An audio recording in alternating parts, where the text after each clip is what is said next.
Hello, welcome back to the Van Man Diaries. Today I thought we'd discuss veganism. A few of my friends have asked me to do a video on it, and I thought it could be an interesting topic. In principle, I don't have anything against people's dietary choices, religious beliefs, whatever they choose to go for.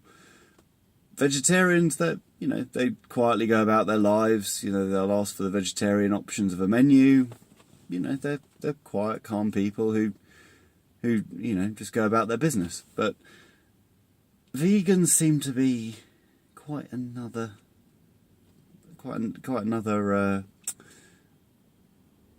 mindset.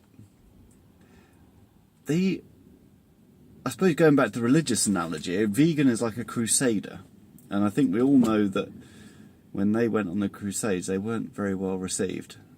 And every vegan I've ever met seems to very, very violently defend their choice. And they tend to get quite aggressive about it. They can't just let it lie. They claim that it's for health benefits, which I'm sure there are health benefits. I mean, I won't necessarily disagree with that. But I mean, every vegan I've met, they walk in and go, yeah, since I've been a vegan, I'm now like a lean, mean fighting machine. But, I mean, the one I know, he doesn't seem to be much leaner. He's definitely a lot more angry, so I suppose the mean bit's true. But yeah, they just want to argue their corner constantly. I mean, I'd love to see a safari of vegans seeing a lion take down a kill. And all of them sat there trying to offer their tofu burgers to the lion in fair exchange for the gazelle that he's just mullered. But, yeah, they've got this smug attitude.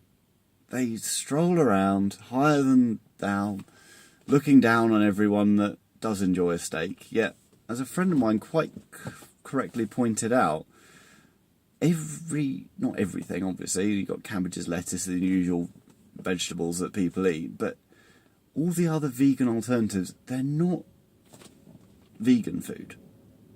They are named after a carnivorous option. You don't get you get vegan chicken wings.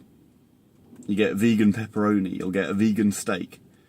I mean, it seems like the holy grail of veganism is to find the perfect meat alternative. It tastes like meat, it looks like meat, it feels like meat in the mouth. Basically, they want meat, but they don't want it to come from an animal. I mean, I'm not disagreeing that animals suffer. It's not a pleasant life for a food animal, but it seems a little contradictory that for someone who's so opposed to it, they will want to eat something so closely resembling the food that they've turned their back on. I mean, my grandmother, not great-grandmother, but my grandmother, she was a Jehovah's Witness, and quite a militant one. I mean, they even apparently looked at kicking her out of the witnesses because she was so keen to convert everyone. But she had nothing on my vegan friend. My God, the arguments that come out from him all the time. Trying to change everyone, trying to change the world. Everyone should be vegan. It's amazing. It's this, that, and the other. Now, if I found the fountain of youth, I wouldn't be telling everyone about it. I mean, some people you don't want around with you forever, do you? But they push it and push it and push it. And I can't help but think that a large part of that isn't that they've got a problem with me eating meat. It's that they're a little bit jealous. They fancy a steak, they fancy a bacon sandwich in the morning, but they can't have one. So they think, well, if I'm going to suffer, I want everyone to suffer with me.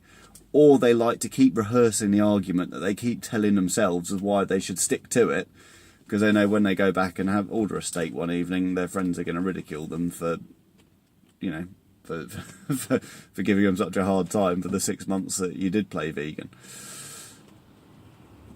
So, yeah, I mean, it's a healthy lifestyle choice. It's your lifestyle choice, the same as religion is. But the people that take it too far, the fundamentals, which is what vegans are, in my opinion, compared to a vegetarian. They're the fundamental side of it. They push it. They want to impose their opinion on everyone they come across. And if you don't agree with them, my God, your ear's going to ache by the end of the day.